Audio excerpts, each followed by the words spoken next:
Good morning, everybody. Hopefully y'all can hear me without the mic.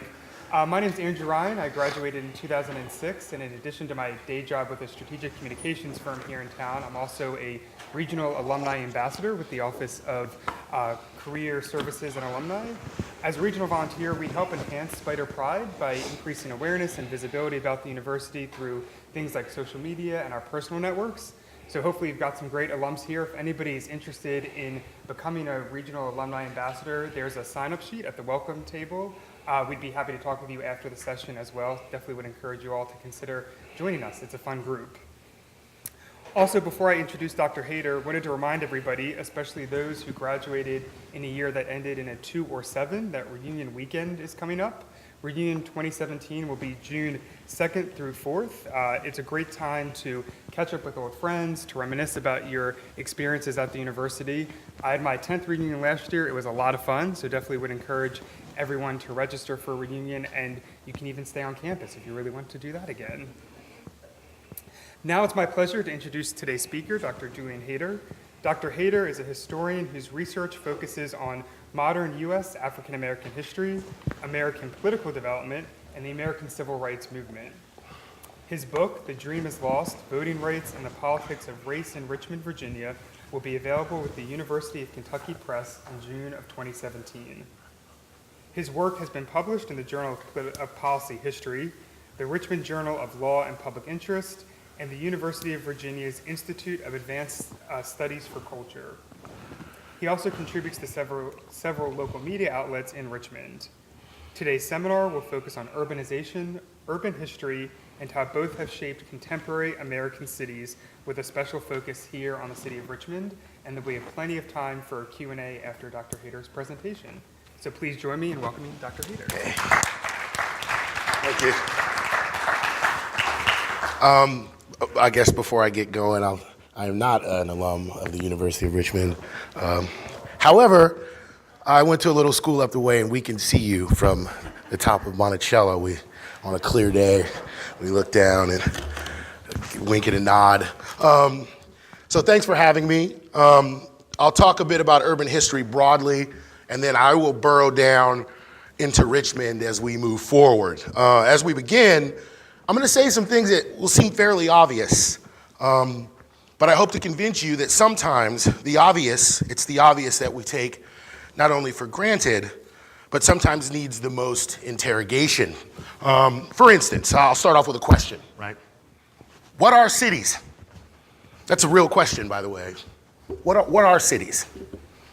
It's not something, many of us live in them, but we don't think about what they are. Particularly how these places have developed over the course of modern global history. What defines them? What makes something a city? Does anybody want to take a stab at this, by the way? What do you think? If you had to define a city in a couple sentences, what would you say? Yeah. Place where people go to communities. I'll go with that. Right. 50,000, right? There are all of these, well, and it depends, right? And I will read some of the font that's smaller. So there are political definitions, spatial and economic definitions, and then there are demographic definitions, like you said, like population, right? The first is in the United States, single urban self-governing jurisdictions designate municipalities. These spaces, often governed by urban administrative divisions, have been granted legal power by the state and federal governing bodies. Municipalities are distinguishable from counties and towns in that they have, by definition, and are most often urban spaces. The spatial and economic definition actually broadens out from that a bit and thinks about things in terms of metropolitan areas. A metro area contains a core urban area of 50,000 or more in population. That was a good guess, by the way, you're right, it's about, and a micro area contains an urban core of at least 10,000, but less than 50,000, of course, in population. Each metro or micro area consists of one or more counties and includes the counties containing the core urban area, as well as adjacent counties that have a high degree of social economic integration. as measured by commuting to work. I'll talk about this a little bit more in a second with the urban core. We also measure cities by the size of their effective economic footprint. Presently, experts typically measure the economic breadth of a particular area by examining commuting patterns, right? Satellite towns, exurbs, and suburbs often appear separate from any given city, yet these areas would not exist without the core. For instance, when we think of the 20th century, very few people know this, but in the 1930s, Detroit, Michigan was the fastest growing city in the world, right? And at that point, it was considered the Paris of the United States, right? And in large part because of its economic footprint. And I'll talk about this a bit more as we move forward, but this is a fascinating statistic, right? At the height of production, the Ford River Rouge plant had 60,000 people working under one roof. That's how big that plant was. The economic footprint of Detroit was not just national, but international. It had a profound influence, not just on the nature in which that city developed, but other cities. And I'll talk a little bit more about the power of the automobile in shaping the modern city here in a second. The demographic definition is just base population, right? It depends on context, however. History, region, and climate often have a profound influence on the ways that people around the world define what a city is. Take Siberia, for instance, right? Well, if you can get 10,000 people living in an urban area in Siberia, they would probably define that as a city in large part because weather patterns and other forces make it difficult for people to organize strategies in urban areas because it's so cold. In the United States, however, places of 25,000 or more and urban areas of 50,000 or more are believe it or not, we define as cities. So on one hand, the 2,500 is what we would call a rural city, and the 50,000 or and above is what we would call an urban area.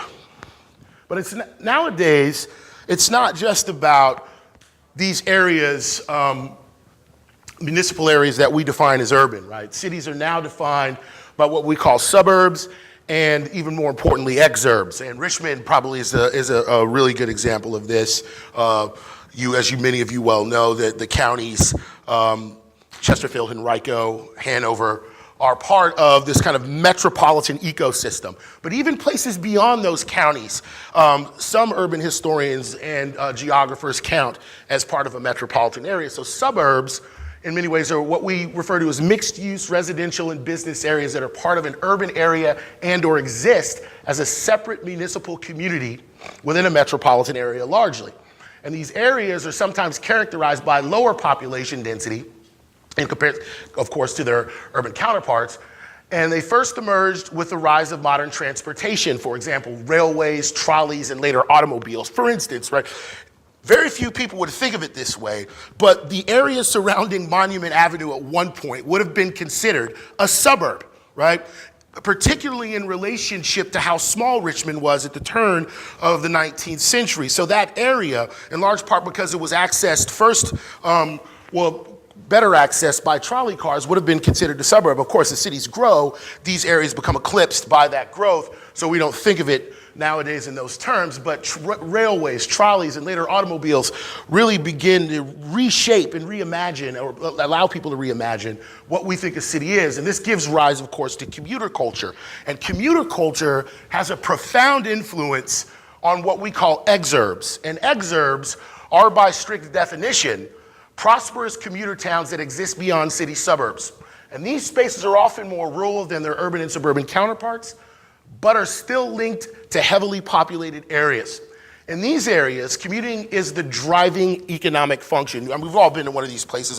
There's a strip with some bohemian stores, but that strip doesn't drive the local economic engine. In many ways, exurbs are still inextricably linked economically to the city in some particular way, and that connection is generally driven by, of course, commuting forces. So while businesses and retail exist in exurbs, these types of economic factors are not the driving financial base of these areas. So I'm going to show you here, it takes about 3 minutes to develop, so bear with me. I'm going to show you what some scholars at Yale have, essentially compiled a history of urbanization in the world since the beginning of time. And it's pretty interesting to watch the development, the profound development of global cities. And as we get closer to the present day, you'll see what happens. Can you all see that? Okay.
It's about to get interesting.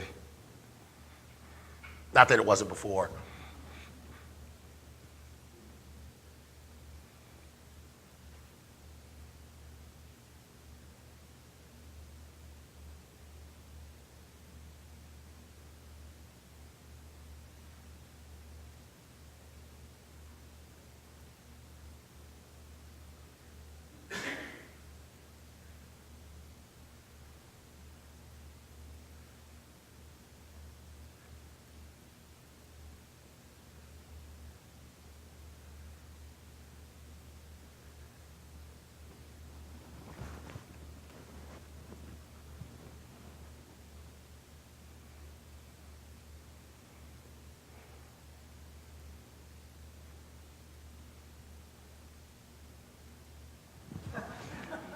Did you see that?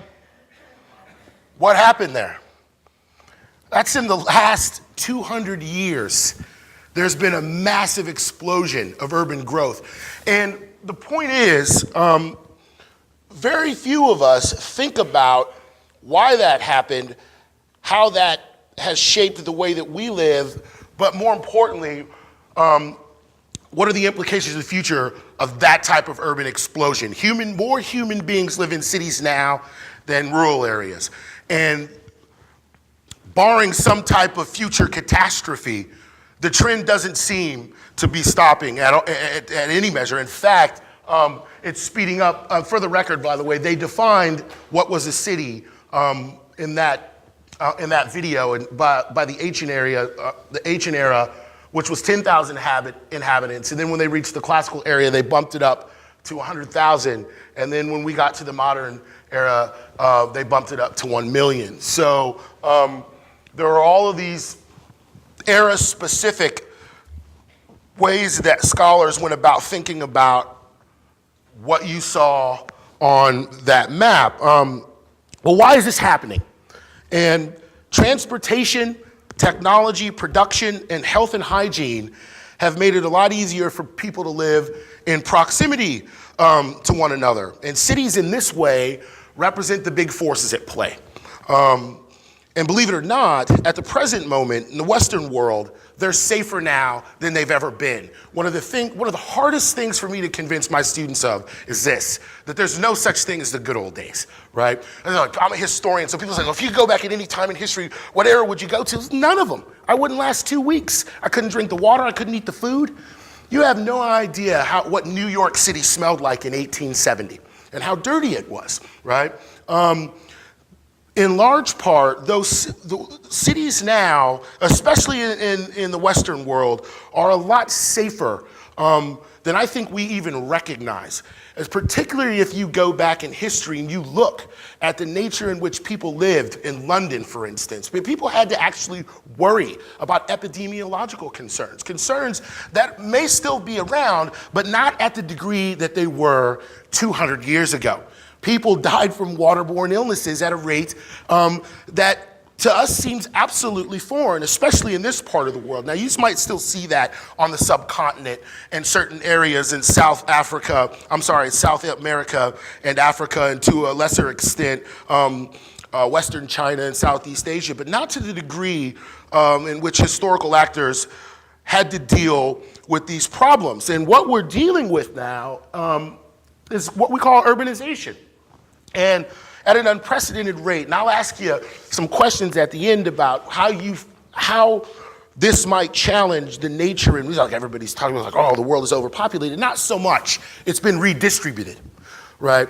People now are simply moving to urban areas at an unprecedented rate, and that redistribution is giving rise to challenges that policymakers 100 years ago could never foreseen. And this is what we call urbanization. In the World Health Organization, notice the emphasis is in that first sentence is health, refers to urbanization as the overall increase in proportion of the population living in urban areas, as well as the process by which large numbers of people have become permanently concentrated in relatively small areas, forming cities. While specific definitions of urban differ from one country to another, in all regions, urbanization has been characterized by demographic shifts from rural areas to cities, growth of urban populations, and overall shifts in the economy from farming toward industry, technology, and service. Right? This happened in England, of course. I mean, a lot of this has to do with the nature in which production changed, especially during the Industrial Revolution.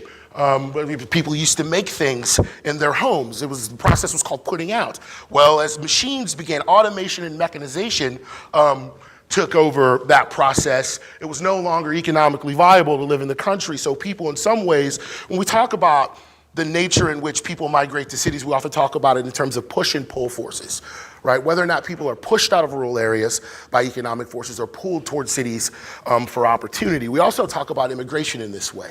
Are people coming to the United States, for instance, because they're being pushed out of a country, or are they being pulled toward economic forces?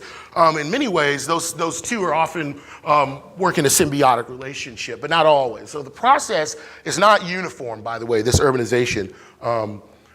While trends vary across the world, this process is increasing in developing countries. Currently, for instance, Africa and Asia are the least urbanized regions in the world, but experts anticipate that by 2050, these countries' urban populations will eclipse rural areas. For instance, between 1995 and 2005, the urban population of developing countries grew by an average of 1.2 million people per week, and or around 165,000 people a day were moving to cities in this area. I mean, that's an unprecedented number not only is the number unprecedented, but the movement of human beings is unprecedented. And I think one of the things that people are thinking about now, for instance, if you think about the population of places in China, there's just all these questions about whether or not China can bear, for instance, the type of industrialization that the West underwent 100 years ago, in large part because of their population statistics. So these are the types of questions that experts are asking about what the future holds for urbanization. So what you see here is a chart with some pretty unparalleled urban thickness, right? At the start of this year, more than half of the world's population was living in cities for the first time in human history. And for the most part, it's not part of the popular dialogue. Everyone knows it's happening, but we really don't talk about it. And so what you see here, by the way, this is just from 1950. And it's abundantly clear by looking at the rate of rural and urban inhabitants and where they live that we're seeing an unprecedented growth of people living in urban areas. And by the way, the same is true, if not more so, for the United States of America. 1940, that's what the numbers look like. 1950, you still see urban populations obviously are higher than rural populations, but only by so much. By 1960, it rises and it continues to rise. So by 2010, the last census, decennial census, you see an unprecedented amount of urban growth. Does anybody know why this is? Want to take a stab at this, by the way? Why are we seeing this unprecedented urban growth? What's going on in the United States? Right? On one hand, for instance, in the 1950s, we know, for instance, that the automobile had a profound influence on why people decided to move to cities. But some of it also had to do with mechanization in rural areas, for instance. I'll take you take the Great Migration, for instance. So that's a massive movement of African Americans out of the South to northern cities. Southern racism didn't do that alone, right? Mechanization and automation did a lot of that. As my father made cotton gins for a living for 35 years. That's what he did. And what we realize now is the mechanized nature in which cotton was produced starting in the early 20th century had a profound influence on neutralizing that labor. So people are being neutralized by mechanization and automation. By the way, it's no different today. My father told me when he retired that John Deere was getting twice the production with half the labor force. Detroit is a perfect example of this, by the way. A lot of times we like to talk about immigration in the United States as neutralizing domestic labor, and to some degree that's true, but factories are running in the dark now, right? In large part because they're being run by machines. And it's effective, that's what we've done, and we're slow to catch up with this trend. My point being is a lot of the rate at which cities grew had a lot to do with the nature of production, just as much with the nature of production as the nature of transportation. And urbanization in the United States, between 1880 and 1929, industrialization and urbanization expanded in the United States at record pace, right? We cannot undervalue the rate at which economic forces had a profound influence on the way that human beings live. I'm not an economic determinist by any stretch of the imagination, but I'd be a fool not to recognize that economic forces have a profound influence on where people choose to live. The tendency for new industrial factories to be located in or near urban areas meant that cities grew much faster during the late 19th century and early 20th centuries. This trend was most apparent, of course, in cities like New York, which expanded from approximately 500,000 to around 3.5 million between 1850 and 1900. Philadelphia, which increased from size to slightly more than 100,000 inhabitants to more than 500,000 people over the same period. During the last half of the century, Chicago proved to be the fastest growing city in the world. Overall, 15.3% of Americans lived in cities in 1850. By 1900, that percentage had increased to 39.7% and kept growing. The 1920 census revealed that more Americans lived in cities than the countryside for the first time. So we begin to see in the late 19th and early 20th centuries that industrialization and, of course, the closing of the American frontier had a profound influence on where people chose to live.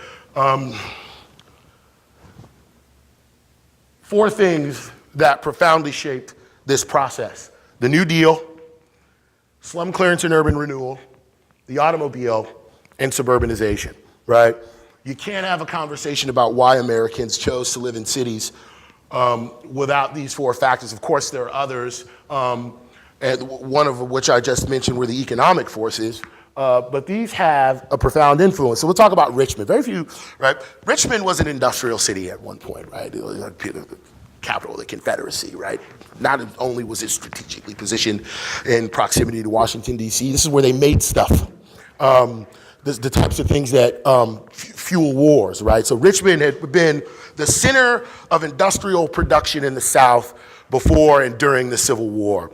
And that industrial production has had a profound influence on the nature in which this city developed and throughout not just the 19th, but the 20th century. By the way, this is a map of the proposed annexation of Chesterfield County before 1969. This is what they wanted to get, and they didn't get all that, of course, as you well know. But that's the old Richmond in black, and the shaded area is what policymakers were trying to annex in right before 1969, and of course then you see the suburban areas, and everything outside of that would be considered exurban.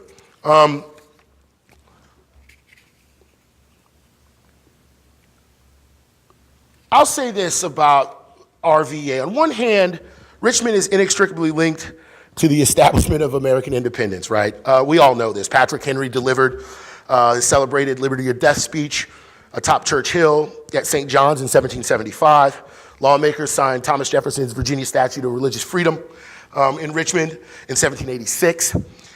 You know, if you're from New England, you don't recognize this as much, but some of the loudest cries for American liberty and home rule during the Revolution era came not from New England and Pennsylvania, but from Virginia as well. But ambivalent political traditions also characterize Richmond's history. English colonials eventually transformed Richmond in the Tidewater region into a tobacco-producing powerhouse by the 18th and 19th centuries. And as European demand for tobacco increased, local tobacco growers and manufacturers came to rely almost exclusively on the process of slavery. And of course, slavery had a profound influence on the nature and development of this area. And it made a handful of Virginians extremely wealthy.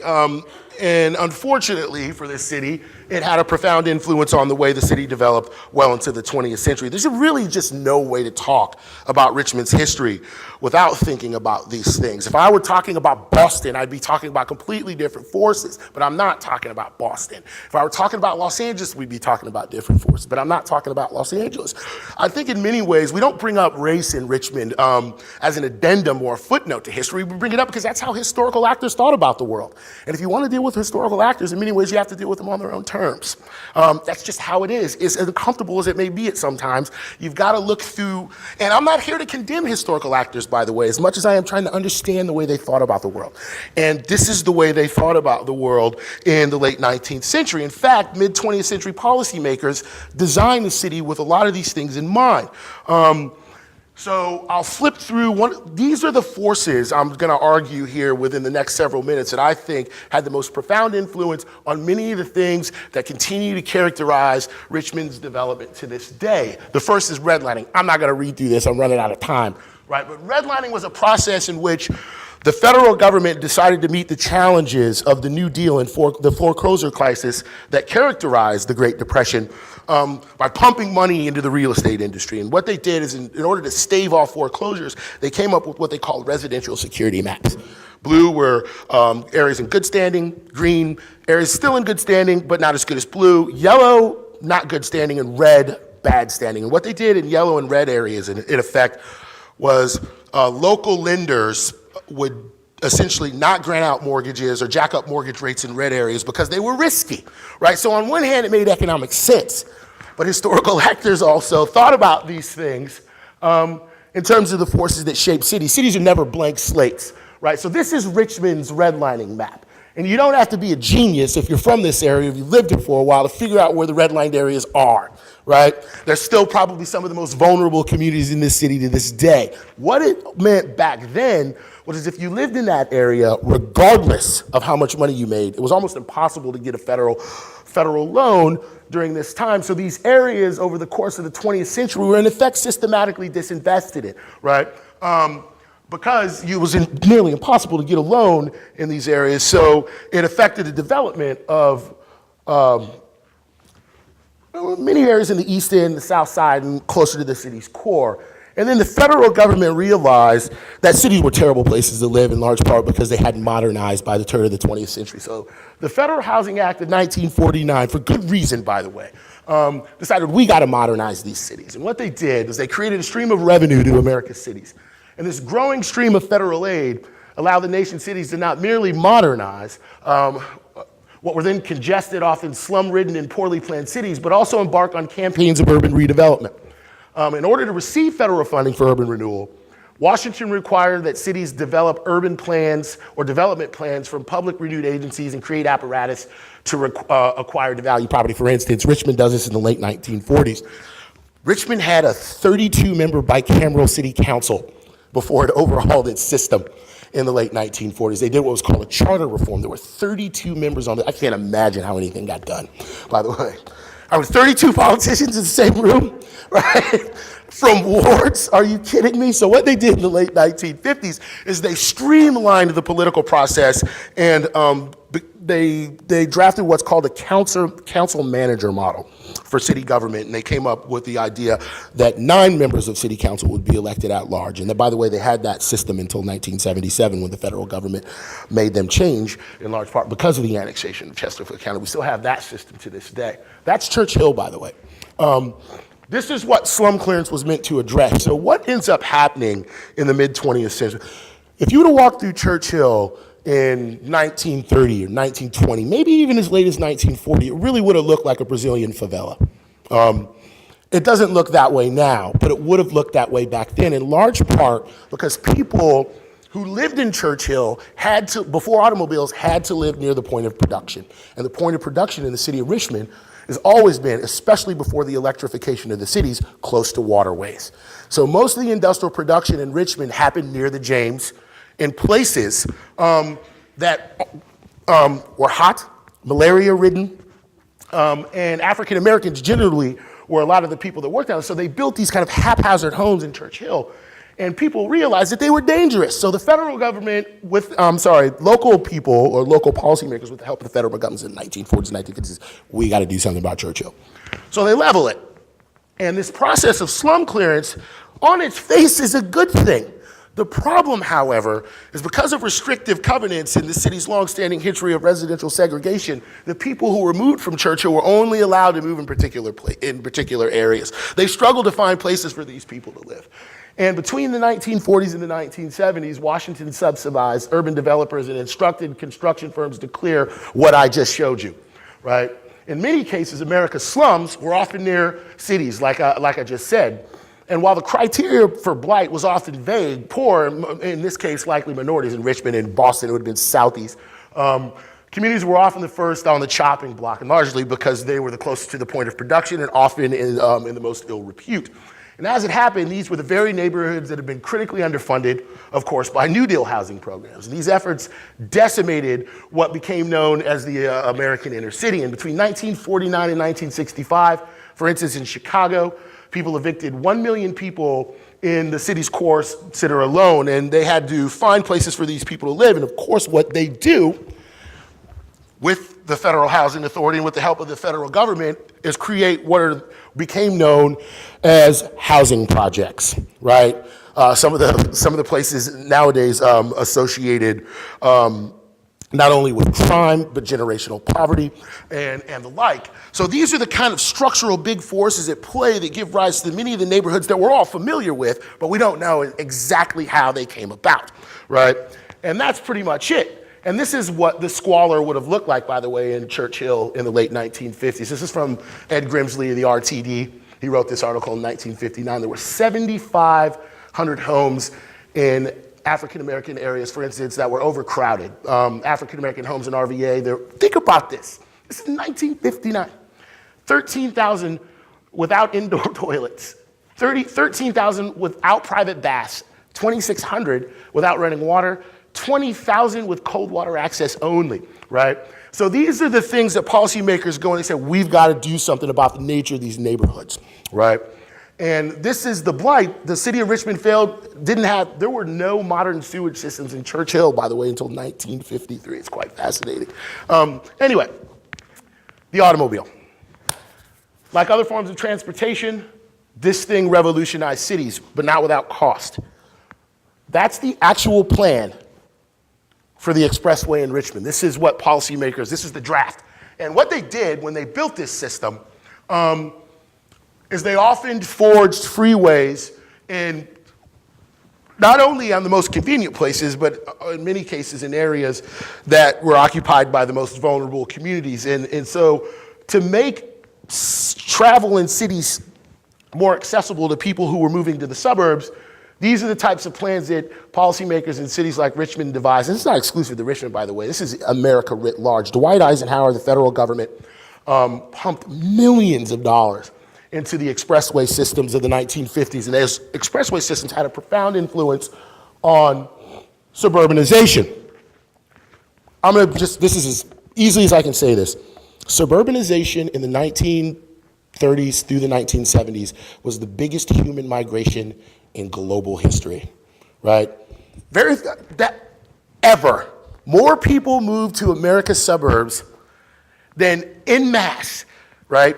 Than people moved en masse at any time in global history. We don't think about it that way, but we're talking to tens of millions of people hightailed it out of America's cities in the mid-20th century for suburbs. Well, that hightailing it was in fact, or what turned out to be the biggest migration in global history. Here's the problem. It was particularly exclusive, right? Between 1950 and 1970, America's suburban population doubled from 37 million to 75 million. More than half of the homes in these suburbs were actually bound by the federal government, right?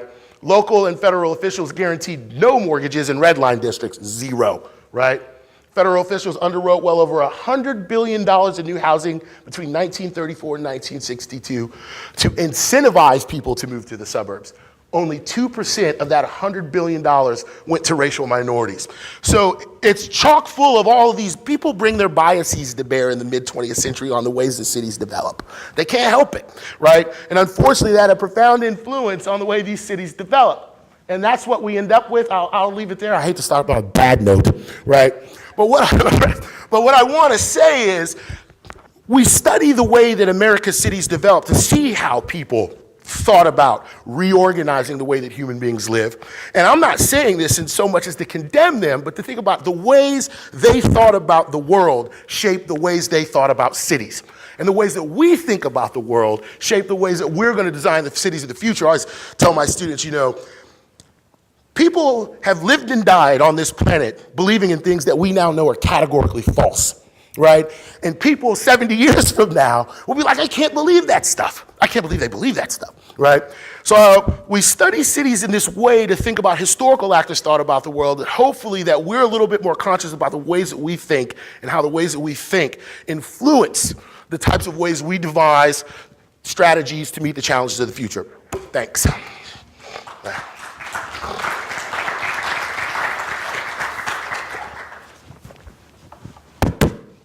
Questions? Yes. So is the redlining connected at all with how gerrymandering or the districts have been drawn up currently in Richmond? Oh, kind of indirectly, right? The district system in Richmond is controversial because districts in some ways turn a politics into little fiefdoms. So you've got city council people who represent neighborhoods instead of the city at large. And sometimes it's hard for you hear, it's implicit in the ways that council argues with one another. Always represents kind of district interests over citywide interests, right? I'm critical of districts. Dr. Williamson in the back knows this in large part because I write about them. I think the city probably be better off with an at-large election system because politicians run in at-large election systems. This is the same reason Congress is gridlocked in the Senate generally. Has what we might call more sensible political conversations, right? Because congressmen represent districts. And it's easier to be hardline when you represent a district as opposed to senators who have to run throughout a state at large. And running throughout a state at large generally tends to moderate the nature in which they speak to their constituencies. It's no different on the city level. So yeah, absolutely, the district system has been profoundly influenced by the historical legacy of the nature in which, where, and why people live where they did. Right? Is that, sure? Are there other things in current Richmond that, reflecting on your research, that particularly is, I won't hold you to the implications of it, other things that you think are really important? Yeah. Richmond has an unbelievably profound level of poverty.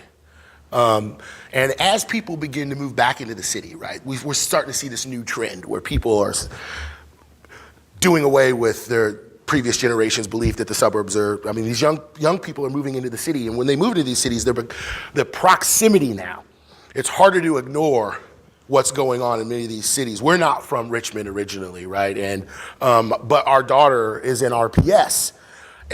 When you put your kid in the Richmond public school system, it's abundantly clear that this city's got a historical, I think, so poverty is probably one of Richmond's biggest challenges in moving forward. I don't know how they're going to address it. I'm a historian, not a futurist, thank God. So I don't have to worry about these things. Yes. Yeah, it's Julian is Julian, and the last name is Hayter. Yeah. Sure.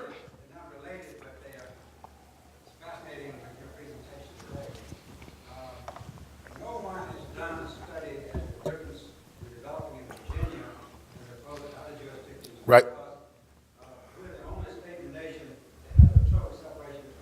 The Dillon rule. Right. Uh-huh. And I had people move from the north down and could not believe they just had one taxing district. Right. One relative one time moved from Pittsburgh area, where they had 32 different taxing districts that they pay taxes each year on. Right. Could not believe in Albemarle, you paid one tax for schools and everything. But the fact that we don't have overlapping jurisdiction, you take Charlottesville, you take Charlotte and Mecklenburg County. Right. And 80% of the services delivered to the citizens in Charlotte are provided by Mecklenburg County. That's right. Which allows the city to address other issues. In Virginia, we have this city-county separation. I've wanted to do research as to the pros and cons of that.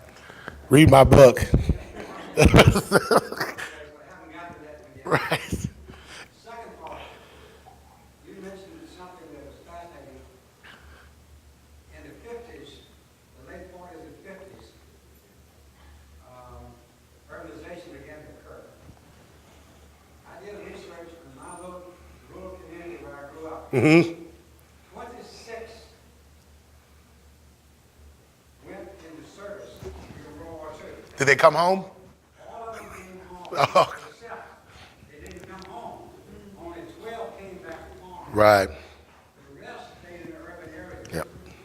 And one of the reasons for it was before the GI Bill. Yep. But what they did is, when they came back from service, Uncle Sam helped them in how to agriculture, how to grow, and Right. they bought equipment. Right. They didn't need as many people.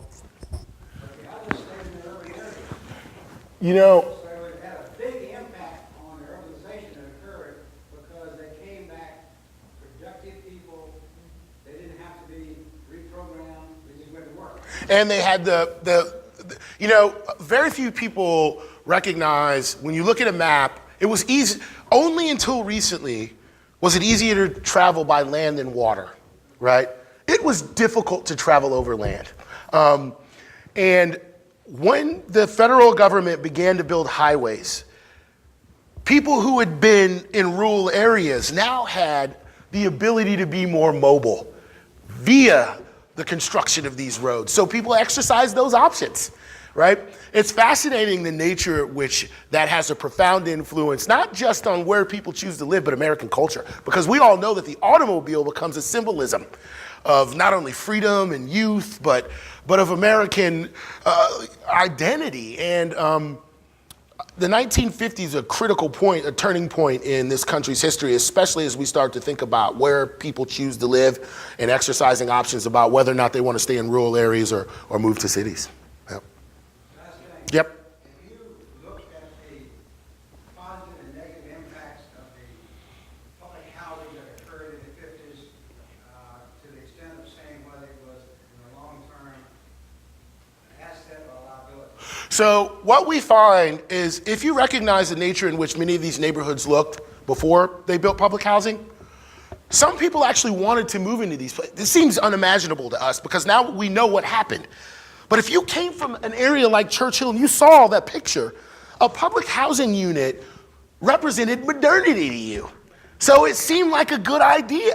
But what we recognize is that construction of freeways with redlining and restrictive covenants, we got a compression of poorer and poorer people in smaller and smaller areas. And we know now that was probably a bad idea. But I don't think that the people who built public housing units were doing it for evil reasons. I think they were trying to meet a challenge of cities aging. So they built these units to try to meet this challenge. And I think, unfortunately, where they chose to build them, their biases and why they built them, and the fact that in many ways they built them and then refused to fund their development, right? Getting to the point. Right. Building them and having a place to live and not having permanent subsidy. That's right. Right. In my opinion, what killed it was it became a permanent subsidy. That's right. It had been hey, this is a step forward, but the public housing, Richmond redevelopment housing, all the rest of them that I work with, none of them ever worked towards getting the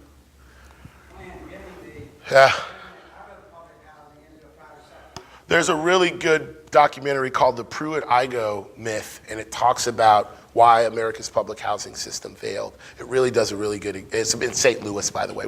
And if you're interested, you should watch it because I think it really boils down many of the things that we're speaking about. Yeah.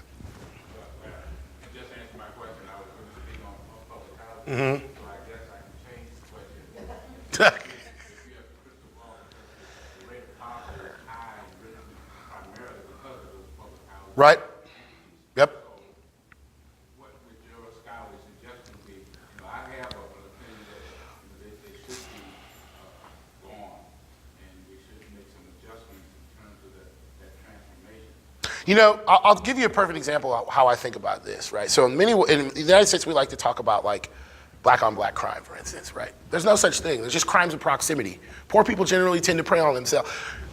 If you go to Manchester, England, and you look at public housing and poverty there, poor people are the crime, it's largely homogenous, right? The trends are the same in deeply impoverished communities regardless of race, right? Poor people just turn in on themselves. And what I've seen or what the solutions are, Dr. Williamson could probably answer this question a lot better than me. But I do think that I don't think gentrification is always a bad thing. I think that there's a way to maximize what's going on. And I think mixed income communities, community land grants, might have a profound influence on trying to decompress what was compressed. Because if it remains compressed, we're just going to see more of the same, right? The problem is cities like Chicago have gotten rid of their public housing units with like no viable solutions. For instance, most of the crime we're seeing in Chicago, right, is a direct result of tearing down the Cabrini Green and Robert Taylor homes and people just moving to particular neighborhoods. Literally, Chicago's not as dangerous as news would like you to believe outside of 5 or 6 neighborhoods where people who once lived in public housing moved into some of these vulnerable neighborhoods, and that recompression, if you will, has had a profound influence on the development of these areas, right? Unfortunately, in the United States, poverty and race are almost inextricably linked because of many of the things that I just spoke about. But I don't think, it's really about poverty and what happens as a result of not having the building blocks of being upwardly mobile. And unless we recognize this, I think we're going to see more of the same in the future. Me too. We're looking at somebody with a plan in the back room. So. There is a plan, but City of Richmond attempted to get a $30 million federal grant to jumpstart transformation of Green Court. Did not succeed, but current Green Court is going to come down and have a new community at Armstrong High School.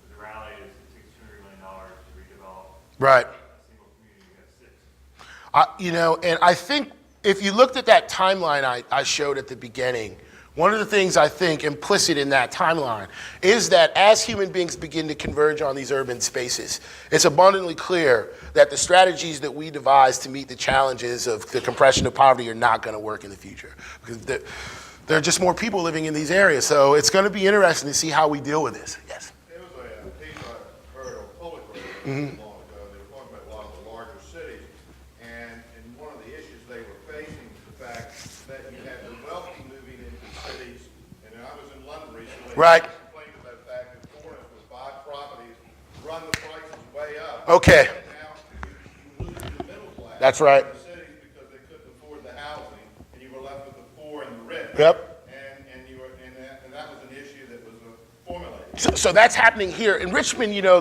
this process is being done like bohemian, right? Boutiques in Churchill, right? But if you go to San Francisco, New York, Seattle, Washington, D.C., what very few people know is a lot of the property in those formerly redline districts is being eaten up by international corporate conglomerates, where they're just coming in and buying blocks.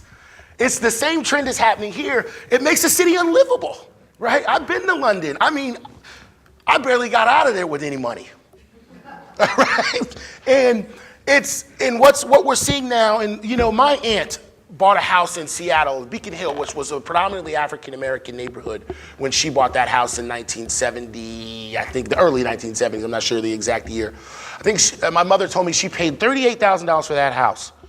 She passed away a couple years ago and her kids sold that house for $950,000.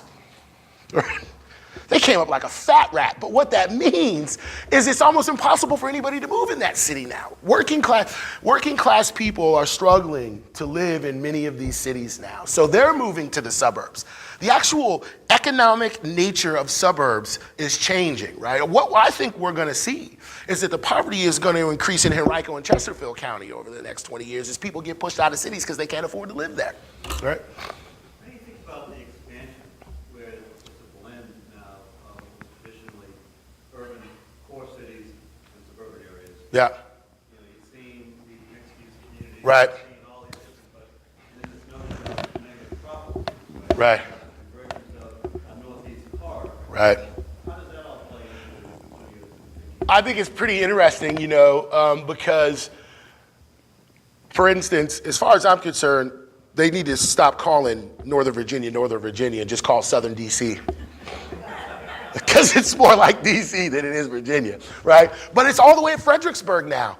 And if things continue apace, it'll be here soon enough, right? So in many ways, Richmond is part of this larger 95 corridor matrix of just by the way, we all live in the most densely populated portion of the United States, from Boston to Richmond. When I first moved out here and I drove up to 95, I couldn't believe the sheer number of people that lived in this area. And I think what we're realizing now is the automobile was actually seen as a green option in the 1950s. Believe it or not. Because cities were plagued by horse manure problems, right?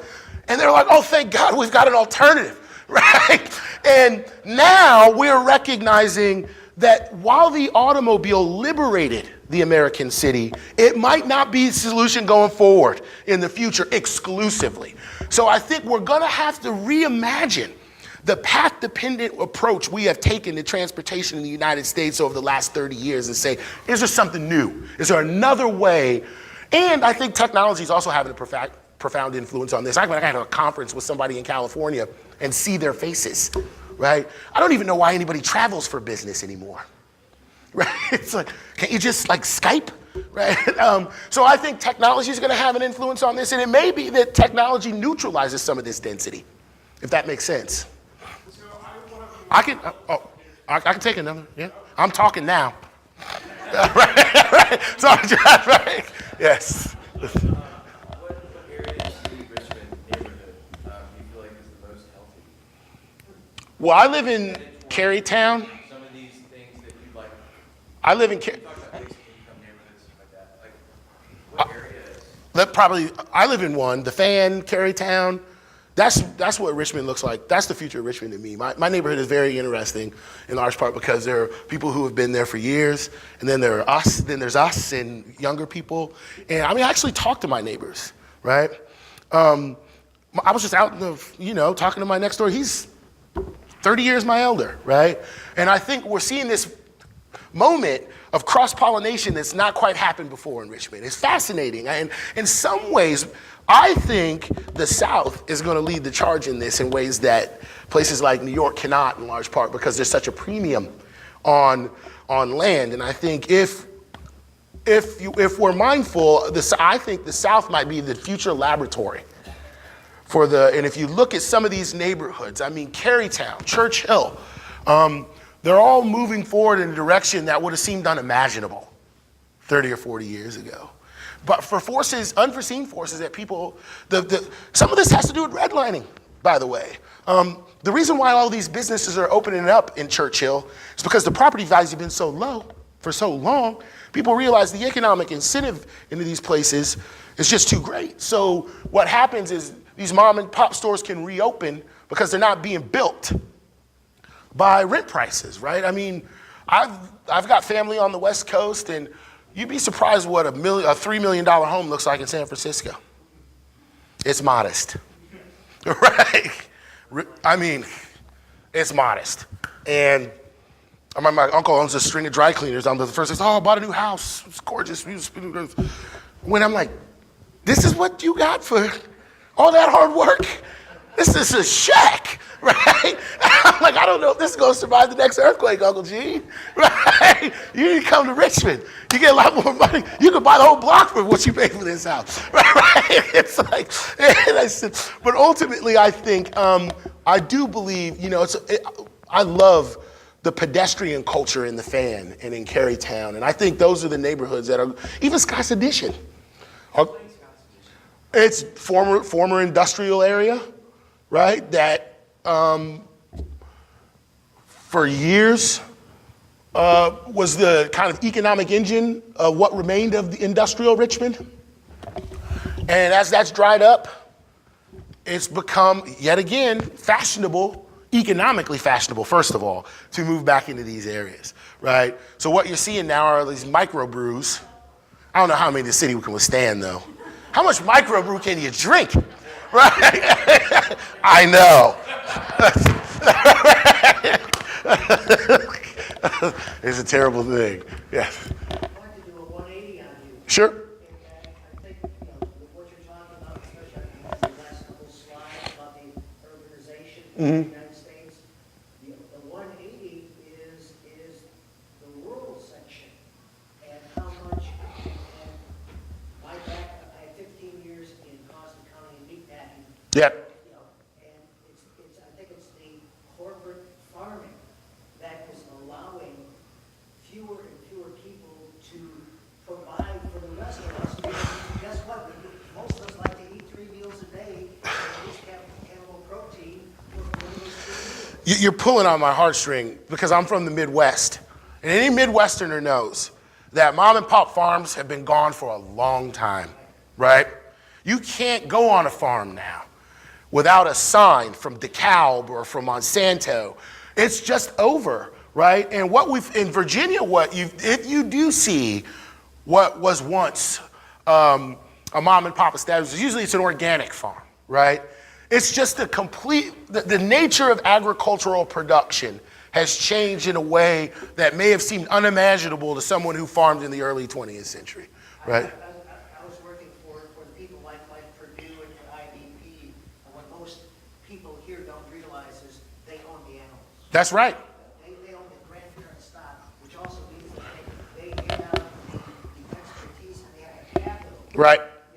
So that these mom and pop farmers are basically are employees. Right. Of Purdue. That's what you see, right?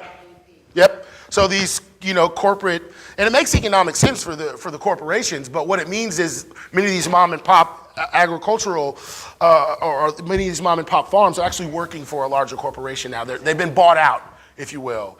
And so even the rural areas, in many ways, I'll switch gears, but I think it still has profound implications for what we're talking about. The last presidential election was really a referendum on urban versus rural in the United States. That's what we saw, right? And what we saw was a transitioning of America toward the urban and a reaction from the rural and suburban toward that transition. I mean, we could talk about ideology, we can talk about all of that stuff, but I don't think people don't like to think about the structure of elections because it's boring, right?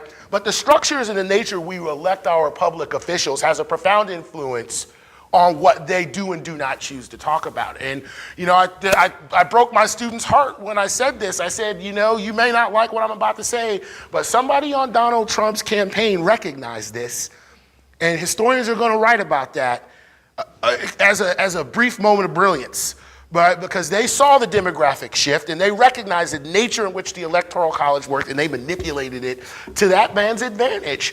And it was brilliant in that way. And I don't care what you think about his ideology or his politics. I'm talking about just what it means to organize a campaign. My point is, people in rural areas feel marginalized by what you're talking about.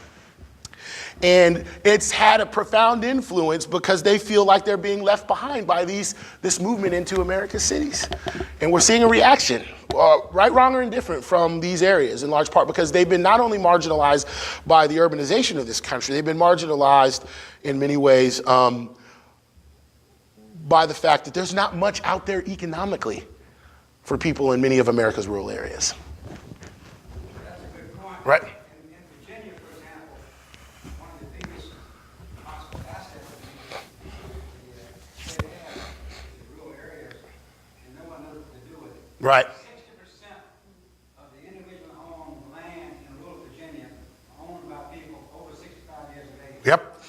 That's fascinating. And the fact that the urbanization of farming has occurred, you can now farm 500 acres of land with 4 people. Right. 5 people, as opposed to 18 to 20 people in the past.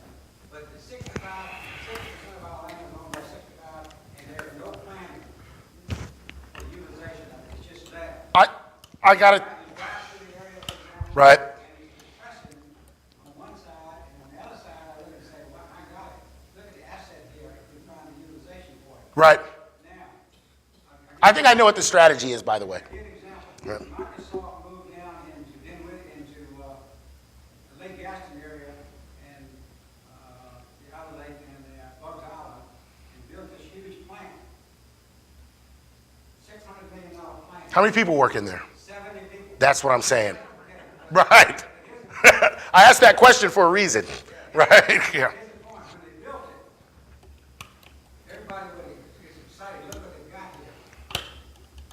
They said within 36 months, the technology in that plant was going to be obsolete, and Microsoft could either move someplace. That's right. Or redo it. They redid it, and they added another 30 people. And my point is, why are they down there? They're down there because they have 2 power suppliers that came in. That's right. That allowed them to do it. Right. I have been involved in industrial development, and to get an industry to move into Southside Virginia, Takes an act of God. that's exactly right. Right. There are no golf courses of any consequence. Right. The school system is not good. That's right. They don't have good utilities, so they end up going in a suburban area. You know, General Electric was the biggest tech in the mid 20th century. GE was the biggest techie corporation around. And Hayter, I think they had tens of thousands, if not hundreds of thousands of employees, hundreds of thousands with like ancillary companies and whatnot, right? The biggest tech company now is Google. They have 6,000 employees, right? One of the things I think we're not doing, and this is all chock full of what I'm talking about with urbanization, is we're often nostalgic about the future of American work. We're just like, we got to bring the jobs back. What jobs, right? Detroit doesn't need human beings to make cars anymore, right? It's just not necessary. And my point was, I think one of the things we could probably do to fill up some of this space is to devise some green solutions out there that will employ people. But we've got to do something different other than saying, well, heavy industry is not going to happen again in the United States. And people be all the better for it. And if you want a job in a factory, go talk to my dad who did it for 35 years. My dad stood he's a skilled machinist. He stood in front of a furnace for 35 years. And whenever he sees people talking, we got to bring heavy industry back, he's like, why? Right? You didn't do what I had to do. I mean, but my point is, I think we get nostalgic about what the future of work looks like. And I think we will start turning a corner in this country where we recognize that there are future solutions out there to future problems and present problems that might be able to maximize not only the people who have been left behind in rural areas, but a lot of the people who are converging in our cities. Right. So our church is full of young people, 20-somethings, young couples, young families, and they are obsessed with homesteading, crafting. Oh, yeah. Like sort of the ancient arts. Do you think that that's just a trend for young people? No. Or is that So here's what I think. I think you're gonna walk into a McDonald's in 2050 and there will not be a person in there, right? That's what's gonna happen. So what's gonna end up happening, I think, if you're smart, this is for all, right? I tell all my students who are in the B school this. People are gonna pay for human interaction. They're gonna pay for human-made products, like they do now.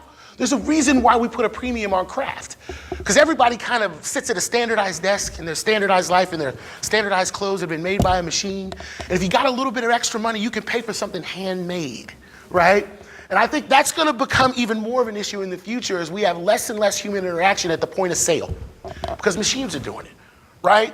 Now, are they gonna make a killing? Probably not. But I think if we continue to trend toward automation and mechanization, I think people are going to put an even higher premium on having human interaction at the point of sale. You hear it, you hear these grumblings all the time, right? Get a phone call, you call customer service. It's like, I need to talk to a human being, right? People get upset when they get the automated stuff, right? I think that's it's portending a trend that's not only going to happen when you call someone, but you walk into a place. There will be nobody there, right? In large part because it's not economic, it makes more economic sense to have a computer doing that stuff, right? Does that answer your question? Right? Yeah. Does that make teachers maybe better off or worse? I'm worried that Khan Academy replace us teachers too. Well, I'll tell you what, the dean of the law school gave a talk a couple months back. And it shocked me because I hadn't thought about it in these terms. She said, lawyering is being neutralized by automation. In large part because a sizable portion of lawyering is paperwork. And they are designing computers to do a large portion of that, which means that these schools are cranking out people with law degrees for an industry that doesn't need them, right? I don't know about teachers though. I hope not, right? I hope there's no computer that can do this. But, right, leave it up to the geniuses at Google and Microsoft, who knows what they're on to. So I don't know if anybody's safe, right? Yeah. Bad.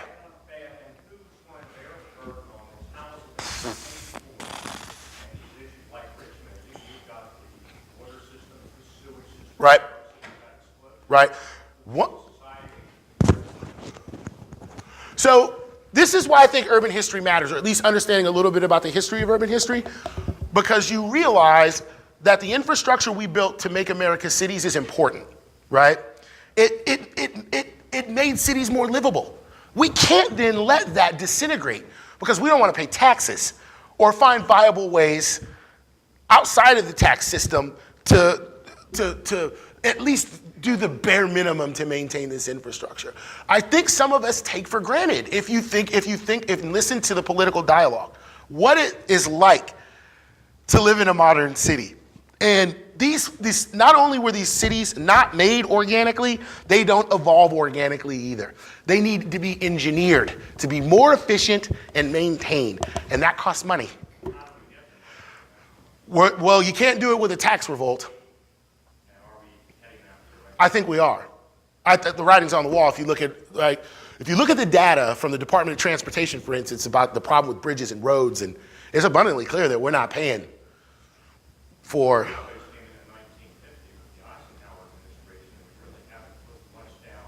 No. Right. Right. And it. Right.